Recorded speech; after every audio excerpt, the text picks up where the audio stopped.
Hello guys, আসসালামু আলাইকুম। কি অবস্থা সবার? কেমন আছেন সবাই?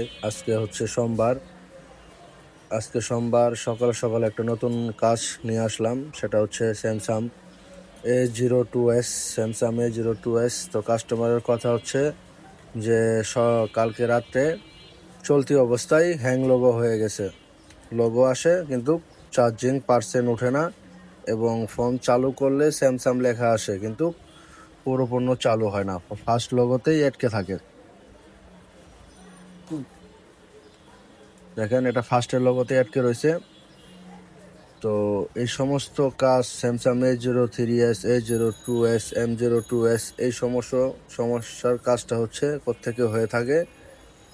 তো এটা হচ্ছে সিপিইউ থেকে হয়ে থাকে। তো আমি এটার সিপিইউ কাজ করব।